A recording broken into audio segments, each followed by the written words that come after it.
It was a quiet weekday morning in a small town where people still waved from porches and remembered each other's names. The sky was pale, the air had that sharp bite that comes with early winter, and the roads were slick with last night's rain. Outside a modest diner called Lark's Corner. The coffee smelled strong, and the parking lot was already half full work trucks, an old station wagon. A couple of motorcycles parked neatly near the curb. Gideon Hatch Rourke sat on a bench by the window, hands wrapped around a plain ceramic mug. At 61, he had the kind of face that told a story even when he stayed silent gray beard. Deep lines from sun and wind, and eyes that didn't miss much. He wore a dark jacket, heavy boots, and a Hell's Angels support patch that he didn't flash for attention. Around here, people noticed it anyway. Hatch wasn't in a hurry. Folks his age learned the value of taking a minute before stepping into the day. He watched the parking lot like an old habit, not because he expected trouble, but because once you've lived long enough, you understand trouble doesn't always announce itself. Sometimes it arrives quietly, like a shadow sliding across the ground. A white van turned into the lot, not the kind that delivers bread or repairs appliances. This one was older, boxy, work-worn, with dull paint and a side panel that looked like it had been replaced. The back windows were tinted darker than they should have been. There was no company name on the side, no phone number, no clear purpose. It parked far away from the entrance, and it didn't turn off. Hatch's grip tightened on the mug. Something about that van pulled a memory up from deep inside him, like a smell that takes you back to a day you've tried to forget for years. He stared harder, forcing details into focus. The small dent near the rear wheel well, the way the side mirror sat slightly crooked, the faint outline of a scraped sticker that's once had been there. His breath went shallow. He didn't speak the thought at first. He just felt it bloom in his chest. It's heavy and cold. That's the van, the one from 10 years ago. 10 years ago, a girl named Laurel May had vanished from the county fair. 15 years old, freckles, a blue ribbon from the pie contest still pinned to her sweater. The whole town searched volunteers, deputies, dogs, flashlights through cornfields.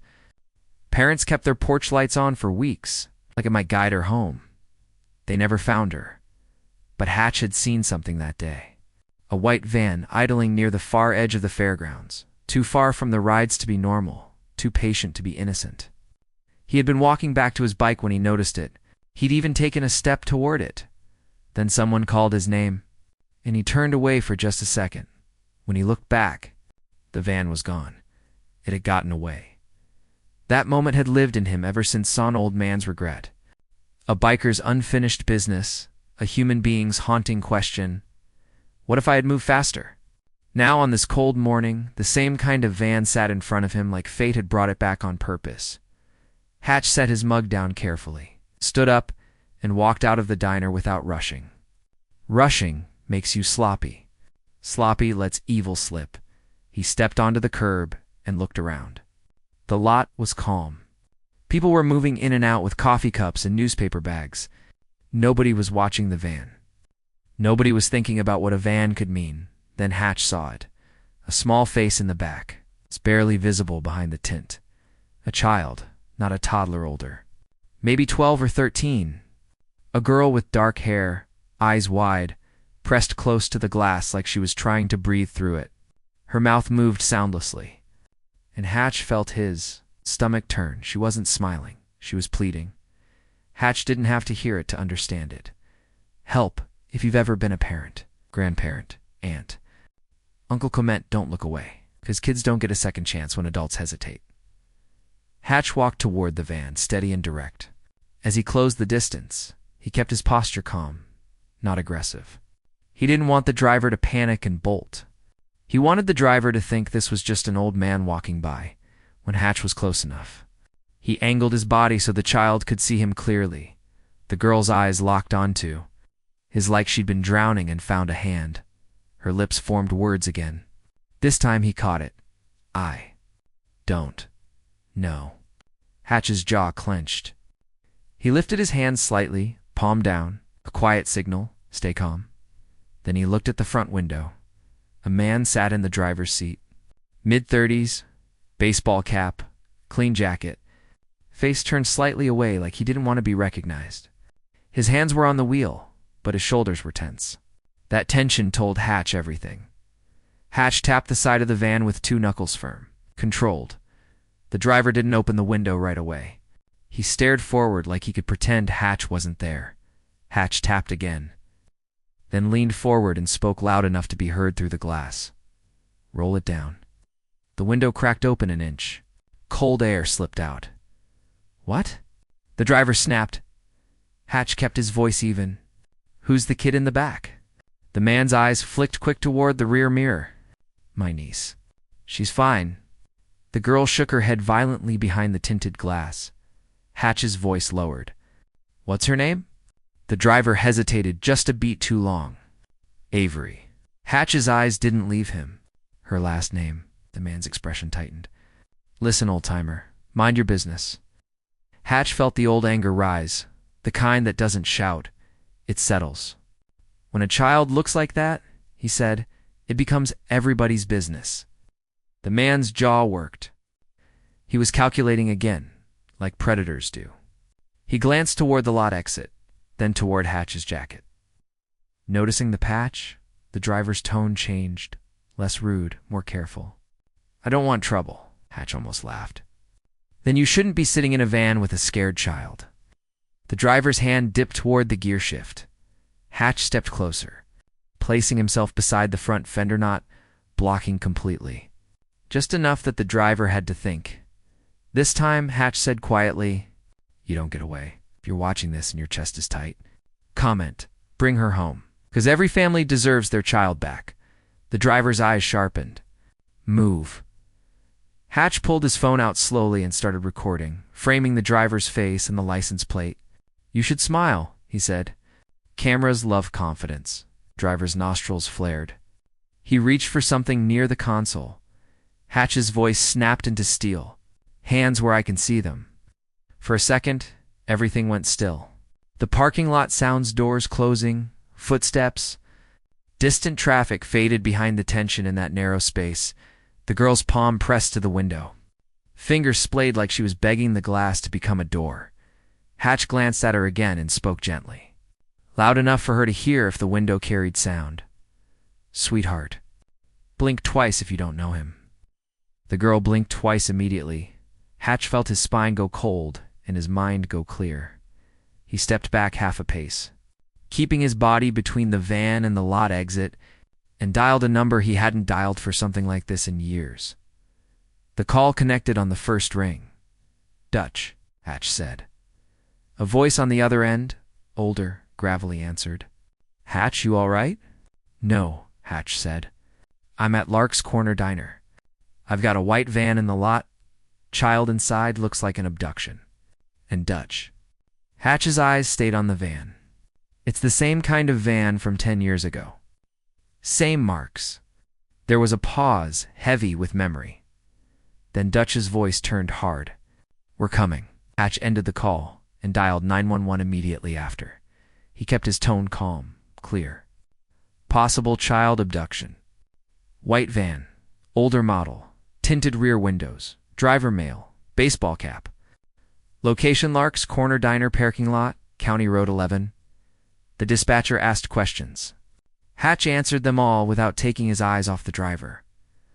The driver saw the phone at Hatch's ear, and his face changed. Panic was close now. Predators were brave only when they thought nobody was watching. The driver started the van louder revved. It as if noise could become power. Hatch raised his free hand. "Palm outward, stop. Do not move that vehicle," he said. Loud enough for nearby people to hear. A couple walking to their truck slowed. A man with a thermos frowned. A woman paused, hand over her mouth. Hatch kept his voice steady. "There is a child in that van who is asking for help." The driver threw the window down another inch, voice sharp and fake angry. "You're making a scene." Hatch looked him straight in the face. "Good. If you've ever regretted not speaking up sooner in your life, comment, speak up, because it's never too late to be the person you wish had been there." The driver slammed the window up. The van lurched forward. Hatch moved fast, not reckless. Decisive, he stepped to the side, not in front of the wheels, but to the driver's door. Grabbing the handle and yanking once, locked of course. He pressed his phone to the glass near the driver's face, still recording. "Police are on the way," Hatch said. "Turn it off. Let the girl go." The driver's eyes were wild now. He looked past Hatch, searching for an opening. That's when the rumble came in from the road deep. Rolling thunder motorcycles for bikes swept into the lot and parked wide, forming a loose barrier between the van and the exit without anyone having to say it out loud. Leading them was Ronan Dutch Maddox, late 50s, broad build, gray hair under a bandana, face set like stone. Behind him, Clay Warden, Mercer, calm and watchful. Eli Sparks Navarro, quick eyes. And Mara Sable Quinn, patch holder, sharp and composed. The kind of woman who didn't need volume to be terrifying. They dismounted and approached. Slowly. Dutch took one look at Hatch and then at the van. "Tell me," Hatch kept it plain. "Kid in the back." She blinked twice, doesn't know him. Driver tried to move. Sable moved toward the rear window, crouching slightly to the child's level, keeping her posture gentle. "Hi, sweetheart," Sable said softly.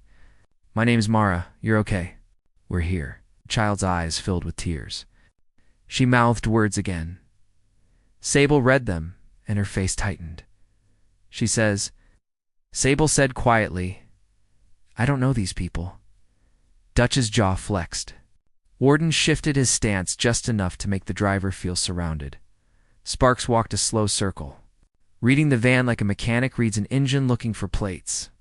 Damage identifiers. If you believe community matters more than fear, comment neighbors still exist, because that's what this is, people showing up. The driver cracked the window again, voice shaking with forced anger. "Back off. I'm leaving." Dutch leaned down, eyes level with the driver. "No, you're not." The driver tried to laugh. It sounded thin. "You can't stop me." Dutch's voice was calm. "We already did." The child's hand appeared against the glass again, fingers trembling. Hatch looked through the tint and spoke carefully. "Sweetheart, can you tell me your name?" The girl mouthed it. Hatch caught it this time, Lena. "Lena what?" Hatch asked. "Marsh," she mouthed. Hatch repeated it out loud. "Lena Marsh." Dutch nodded once. "All right."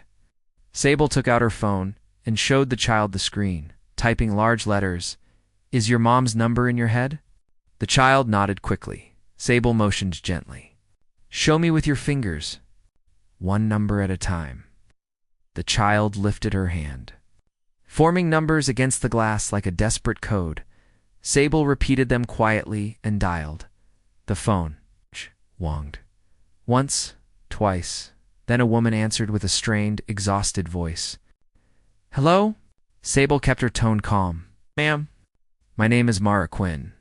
I'm at Lark's Corner Diner parking lot. I have a girl here who says her name is Lena Marsh. Is Lena your daughter?" There was a sound on the line, like breath turning into a sob. "Yes, yes." "Where is she?" "Oh God, where is she?" Sable's eyes softened. "She's here. She's alive. She's in a van with a man she says she doesn't know. Police are coming. Stay on the line." The mother's voice broke. "Lena, Lena. Baby, can you hear me?" Sable lifted the phone toward the window. "Lena, your mom's here?" The child's shoulders shook as she cried silently.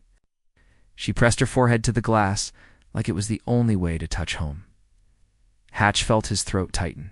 He looked away for a second and swallowed hard. If you're watching this and thinking about a child you love, comment, hold them tight, because life changes in one parking lot. The driver heard enough to panic fully. He threw the van into reverse. But Warden had already stepped behind it. Not in a stupid wait, an angle hands up, eyes hard. Making it impossible to back out without hitting someone on camera, Sparks moved to the side and photographed the plate and VIN area visible through the windshield. Dutch spoke, louder now so bystanders could hear. "This man is trying to drive away with someone's child." People began filming. Phones came out.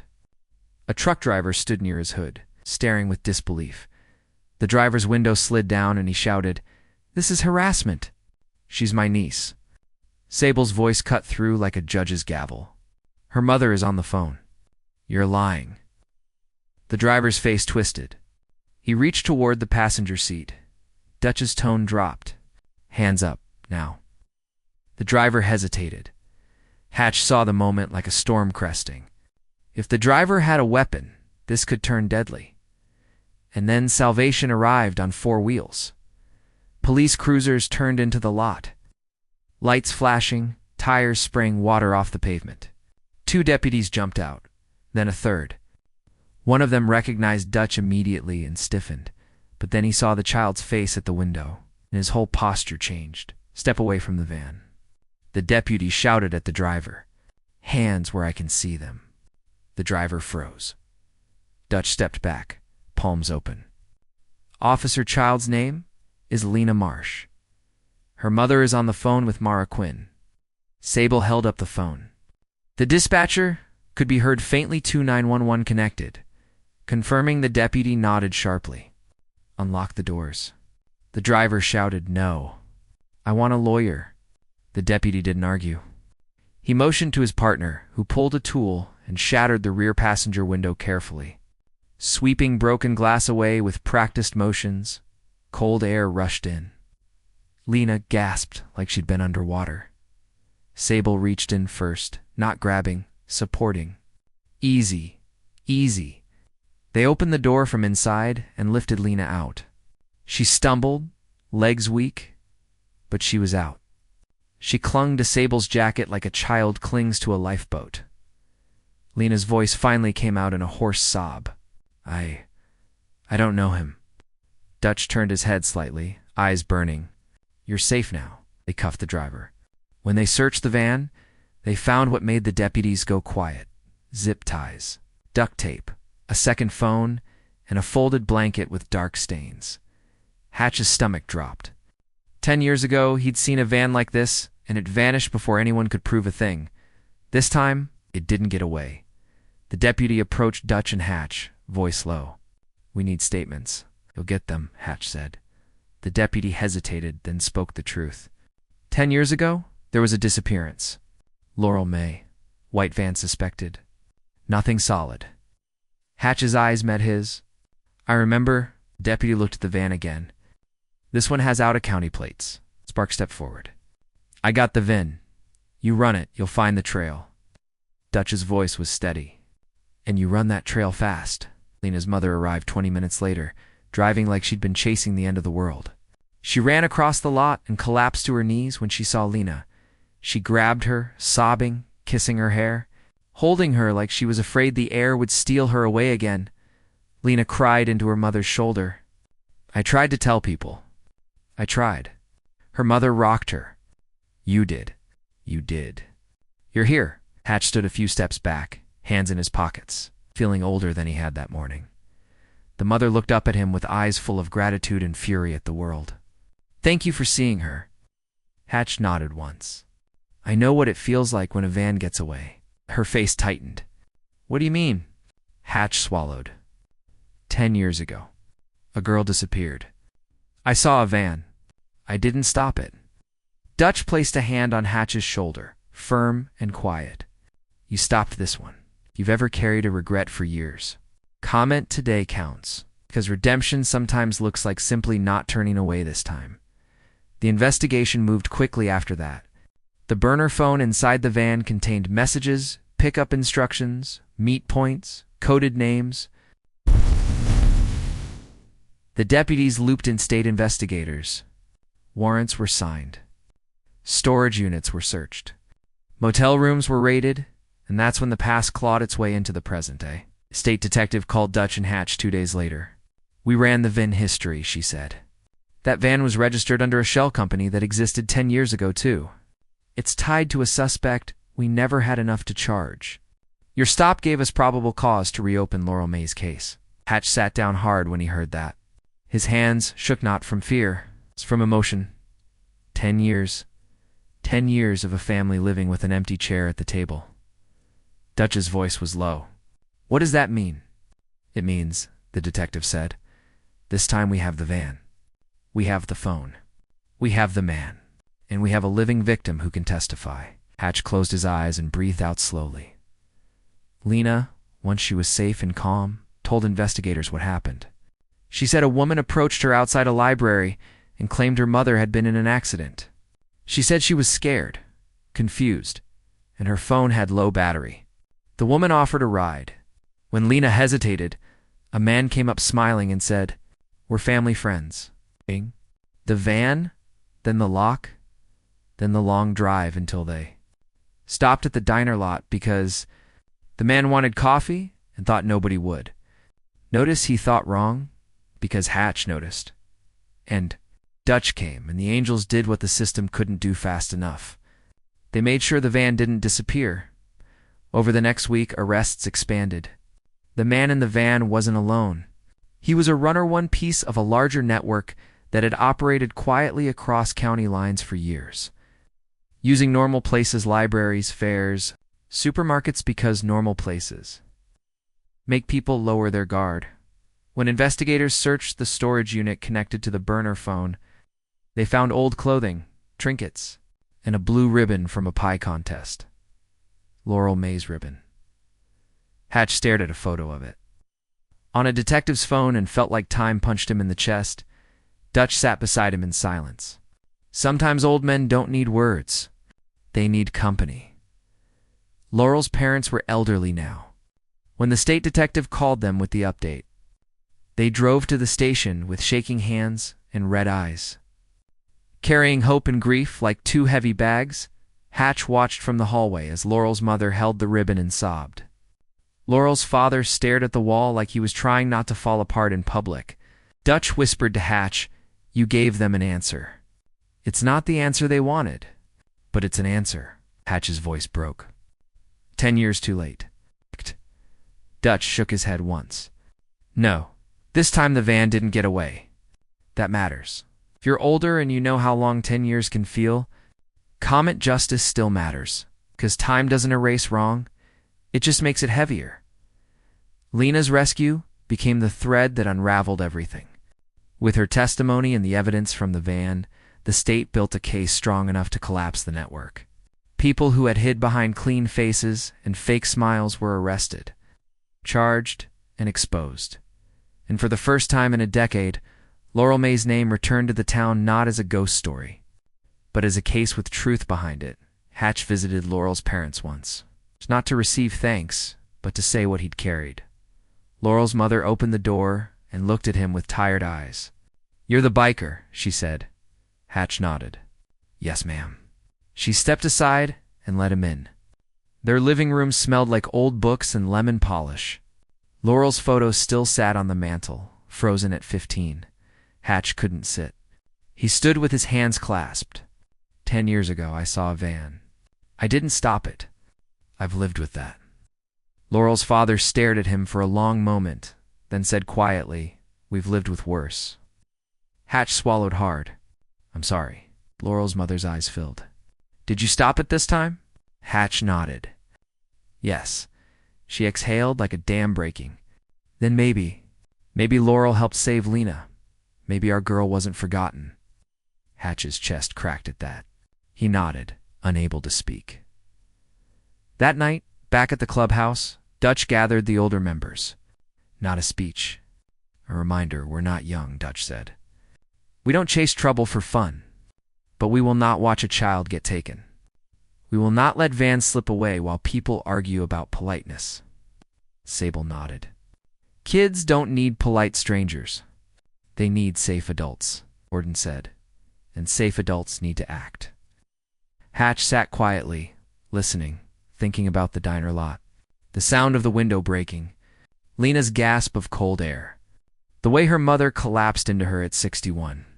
You realize you can't redo your whole life, but you can do one moment right. If you want more stories where communities protect kids and old regrets turn into action, hit like, share, and comment. We stand here because the more people learn the signs vans, fake family claims, kids to quiet, the fewer monsters get to hide behind normal. Somewhere out there, another van might be idling in another lot. Another child might be pressing a hand to glass, hoping someone sees. This time, someone did. And this time, it didn't get away.